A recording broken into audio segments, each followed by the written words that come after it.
అందరికీ నమస్తే అండి. మన రాష్ట్రంలో కులాల మధ్య గొడవలు సహజమే.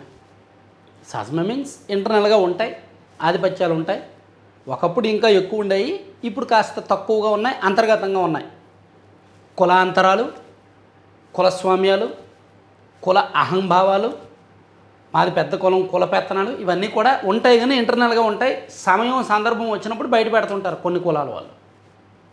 కానీ ఒకే కులంలో ఇప్పుడు ఎస్సీలు అందరూ ఒకటి, బీసీలు అందరూ ఒకటి, ఓసీలు అందరూ ఒకటి అని చెప్పుకోవడానికి లేదు. ఓసీలు అంటే కమ్మ, రెడ్డి, కాపు, బ్రాహ్మణ, ఆర్యవైశ్య ఇలా చాలామంది ఉన్నారు. బీసీలు అనేసరికి దాదాపుగా 140కి పైగా కులాల వాళ్ళు ఉన్నారు. ఎస్సీలు అనేసరికి కొంతమంది వేరు వేరేగా ఉన్నారు. ఈవెన్ ఎస్టీల్లో కూడా వేరు వేరు వర్గాలు ఉన్నారు. ఇక్కడ ఓసీల్లో కూడా అగ్రవర్ణాల్లో కూడా పేదలు ఉంటారు. అక్కడ వాళ్ళలో కొంత తారతమ్యం, వ్యత్యాసాలు అవి ఉంటాయి. సరే, వాళ్ళని కాసేపు పక్కన పెడితే ఎస్సీల్లో వాళ్ళు ఇచ్చిపుచ్చుకుంటారు. పెళ్ళిళ్ళ విషయంలో, ప్రేమల విషయంలో పెద్దగా అభ్యంతరం చెప్పరు. కానీ ఓసీ ఎస్సీకి వచ్చేసరికి, లేదా బీసీ ఓసీకి వచ్చేసరికి, బీసీ ఎస్సీకి వచ్చేసరికి ఎక్కడో ఒక దగ్గర చిన్నపాటి తేడా కొడుతుంది. కులాంతర వివాహాలని మ్యాక్సిమం ఈ రోజుల్లో ఒప్పుకుంటున్నారు 90%. కానీ ఎక్కడో ఒక దగ్గర కొన్ని చోట్ల మరీ ఆ మూఢత్వంలో ఉండి వ్యతిరేకిస్తున్నారు. కానీ ఇక్కడ తూర్పుగోదావరి జిల్లాలో చదువుకున్న ఫ్యామిలీనే, వాళ్ళు ఇద్దరు బీసీలే, వధువు బీసీనే, వరుడు బీసీనే. వాళ్ళిద్దరికీ 25 ఏళ్ల కిందటి నుంచి దాదాపుగా 27 ఏళ్ల నుంచి పరిచయం ఉంది. వాళ్ళిద్దరూ కలిసే 10వ తరగతి వరకు చదువుకున్నారు. ఆ కుటుంబ సభ్యులందరికీ, వధువు కుటుంబ సభ్యులందరికీ ఇతను తెలుసు. అయినా సరే వాళ్ళ వివాహానికి ఒప్పుకోలేదు. వివాహం జరిగిన రోజే అతన్ని దారుణంగా హతమార్చారు వధువు అన్నదమ్ములు. ఈ దారుణమైన ఘటన తూర్పుగోదావరి జిల్లాలో జరిగింది. సో తూర్పుగోదావరి జిల్లా ద్వారపూడికి చెందిన సూర్యప్రకాష్ అనే వ్యక్తి, అతని వయసు 41 సంవత్సరాలు. అండ్ ఐనువల్లికి చెందిన సంధ్య, ఆమె వయసు 40 సంవత్సరాలు. ఆమె డిప్యూటీ తహసీల్దార్గా పనిచేస్తున్నారు, ప్రభుత్వ ఉద్యోగి. ఈయన సూర్యప్రకాష్ ద్వారపూడిలో హోల్సేల్ వస్త్ర వ్యాపారం ఉంటుంది కదా, హోల్సేల్గా అమ్ముతుంటారు కదా, హోల్సేల్ వస్త్ర దుకాణం నిర్వహిస్తున్నాడు అతను. సో ఇద్దరు కలిపి ద్వారపూడిలోనే చదువుకున్నారు 10వ తరగతి వరకు. అప్పుడే మేబీ వాళ్ళ మధ్య ఆకర్షణ ఉండొచ్చు, క్రష్ ఉండొచ్చు, ఏమైనా ఉండొచ్చు, అది బయటికి తెలియదు, ఎవరికి తెలియదు. ఆ కుటుంబ సభ్యులు వివరాలు ఏమీ బయటికి చెప్పట్లేదు, వాళ్ళ ఫోటోలు కూడా బయటికి లీక్ చేయొద్దు అని చెప్తున్నారనమాట. సో దాంతో ఆ తర్వాత అయిపోయింది, 10వ తరగతి అయిపోయింది. ఆ అమ్మాయి ఇంటర్మీడియట్ చదువుకుంది, గవర్నమెంట్ జాబ్ కొట్టింది. ఈ అబ్బాయి కూడా ఇంటర్మీడియట్ చదివాడు. ఆ తర్వాత ప్రైవేట్ వ్యాపారంలోకి వచ్చేసాడు, వ్యాపారం చేసుకున్నాడు. ఇద్దరికి కూడా పెళ్ళిళ్ళు అవ్వాల, 40 ఏళ్ళు వచ్చేసాయి. కోవిడ్ సమయంలో అంటే ఒక 4 ఏళ్ల కిందట ఆ అమ్మాయి తండ్రి చనిపోవడంతో ఈ సూర్యప్రకాష్ వెళ్ళి ఆ కుటుంబాన్ని పరామర్శించాడు. వాళ్ళ ఇంటికి వెళ్ళి ఆ కుటుంబాన్ని పరామర్శించి అప్పటి నుంచి వీళ్ళిద్దరి మధ్య కూడా ప్రేమ మొదలైంది. ప్రేమ మొదలైందా లేదా చిగురించిందా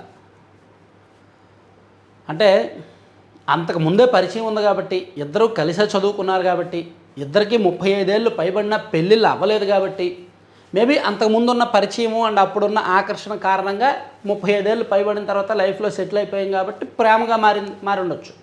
సో ఇద్దరు కూడా ప్రేమించుకున్నారు. వధువు ఇంట్లో ఒప్పుకోలేదు.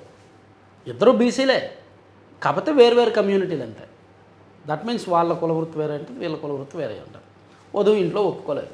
వధువు తండ్రి చనిపోయినప్పటికీ వాళ్ళ అన్నదమ్ములు ఒప్పుకోలే. ఈ అబ్బాయి సూర్యప్రకాష్ వాళ్ళ ఇంట్లో పెద్దగా అభ్యంతరం చెప్పలే. సరే చూశారు, ఒక 3 ఏళ్ళు చూశారు, ఒప్పుకోకపోతారా అని కన్విన్స్ చేయడానికి ట్రై చేశారు. పలుమార్లు సూర్యప్రకాష్ వెళ్ళి మాట్లాడాడు, అయినా సరే ఒప్పుకోలేదు, ససేమిరా అన్నారు. అయినా నా వయసు 40 వచ్చింది, నేను ఇప్పుడు గవర్నమెంట్ జాబ్ చేస్తున్నాను, మీ అనుమతితో మాకు పనే ఉంది, మేమే పెళ్లి చేసుకుంటామని చెప్పి ఆ అమ్మాయి ఇంటి నుంచి వచ్చేసి నిన్న అన్నవరం సత్యనారాయణ స్వామి దేవస్థానంలో పెళ్లి చేసుకున్నారు. నిన్న ఉదయం పెళ్లి చేసుకొని అలా ఇంటికి వస్తున్న సమయంలో ఇంటికి వచ్చేసేసరి తర్వాత విషయం తెలుసుకున్న వధువు అన్నదమ్ములు, వధువు పేరు సంధ్య అన్నదమ్ములు తమ్ముళ్ళు ఇద్దరు ఇమీడియట్గా వచ్చేసి ఈ వరుణింటికి వచ్చి, అంటే వాళ్ళ ఇంటికి వచ్చి వాళ్ళని గొడవ పెట్టుకొని సూర్యప్రకాష్ ఇంటి నుంచి బయటికి లాగి అతనితో వాదులాడి ఇద్దరి మధ్య పెద్ద వాగ్వాదం జరిగితే రోడ్డు పక్కన ఒక పెద్ద బండరాయి ఉంటే సూర్యప్రకాష్ మీద మొహం మీద కొట్టారు బండరాయితో. కొట్టేసి అతను దాంతో సంధ్య భయపడిపోయి స్థానికులందరినీ పిలిచేసరికి, స్థానికులందరూ వచ్చేసరికి వాళ్ళు ఆ పక్కన పారిపోతుండగా వాళ్ళని పట్టుకొని స్తంభానికి కట్టేసి పోలీసులకు సమాచారం ఇచ్చి పోలీసులకు అప్పగించారనమాట. అంటే ఎంత క్రూరంగా తయారయ్యారో చూడండి. వాళ్ళ తోడబుట్టిన సోదరి అక్కో చెల్లో 40 సంవత్సరాలు వచ్చాయి, గవర్నమెంట్ జాబ్ చేస్తుంది, ఇప్పటికీ పెళ్లి చేయాలనే బాధ్యత లేదా? అమ్మాయికి నచ్చిన పిల్లాడికి ఇచ్చి పెళ్లి చేస్తే తప్పేంటి? సూర్యప్రకాష్ కూడా వెయిట్ చేశాడేమో ఆ అమ్మాయి కోసం బహుశా. ఎందుకంటే ఇతనికి 2 చెల్లెళ్ళు ఉన్నారు. 2 చెల్లెళ్ళకి ఇతనే బాధ్యత తీసుకొని పెళ్ళిళ్ళు చేసి పంపించాడు. సో తండ్రితో పాటు ఇతను ఉంటున్నాడు. సో 41 సంవత్సరాలు వచ్చాయి. మనసులో ఒక అమ్మాయి ఉంది కాబట్టి ఆ అమ్మాయినే పెళ్లి చేసుకోవాలని వెయిట్ చేశాడు. ఆ అమ్మాయి కూడా ఇతన్నే పెళ్లి చేసుకోవాలని వెయిట్ చేసి ఉంటారు. సో ఒక వయసు వచ్చిన తర్వాత ఇద్దరు మెచ్యూర్గా అయిన తర్వాత సెటిల్ అయిన తర్వాత పెళ్లి చేసుకొని కలిసి జీవిద్దాం అనుకుంటే తప్పేంటి? కానీ ఆ వధువు అన్నదమ్ములు ఒప్పుకోకుండా అత్యంత క్రూరంగా అత్యంత పాశవికంగా చంపేశారన్నమాట. కేవలం కులం అంట. కారణం ఏంటంటే కులం. ఏమైనా ఆస్తులు వాళ్ళకేమైనా బీభత్సంగా ఉండి వీళ్ళకేమైనా తక్కువ ఉన్నాయంటే లేదు, ఇద్దరు మిడిల్ క్లాసే. ఆ అమ్మాయిది గవర్నమెంట్ జాబ్ అయితే కావచ్చు, ఇతను వస్త్ర వ్యాపారి కదా, హోల్సేల్ దుకాణం నిర్వహిస్తాడు కదా, బాగానే ఉంటుంది రెవెన్యూ. సో కేవలం కులం అడ్డమని ఇతన్ని చంపేశారనమాట. అంత దారుణానికి ఒడిగట్టారు. సో దీన్ని ఏమన్నా చూడండి, ఈ రోజుల్లో కూడా ఎక్కడో తెలంగాణలోని మారుమూల గ్రామాల్లో ఇప్పటికీ కూడా ఈ ఇటువంటి కేసులు ఇటువంటి ఉదంతాలు జరుగుతున్నాయంటేనే మనం ఆశ్చర్యపోతున్నాం. కానీ ఎంతో కొంత డెవలప్డ్ ఏరియా, ఎడ్యుకేటెడ్ ఫ్యామిలీస్, అమ్మాయి గవర్నమెంట్ జాబు, అయినా సరే ఇంత దారుణానికి ఒడిగట్టారంటే ఆలోచన ఎక్కడ ఆగిపోయిందో చూడండి. అది కూడా ఆశ్చర్యకరమైన విషయం ఏంటంటే ఇద్దరు బీసీలే. పోనీ ఒకరు ఎస్సీ ఒకరు ఓసీ, లేదంటే ఒకరు ఎస్సీ ఒకరు బీసీ, లేదా ఇద్దరు ఒకరు బీసీ ఒకరు ఓసీ, లేదా ఒకరు అలా అంటే భిన్నమైన కమ్యూనిటీలు విపరీతమైన వ్యతిరేకత ఉంటే వాళ్ళకి ఇష్టం లేకపోతే మాట్లాడడం మానేయాలి, లేదా నువ్వు మా ఇంటికి రాకు కొన్నాళ్ళు అని చెప్పాలి, లేదా మాటలతో పరిష్కరించుకోవాలి. ఇంకేదైనా సొల్యూషన్స్ ఉంటాయి తప్ప ఇంత దారుణాన్ని ఒడిగట్టకూడదు.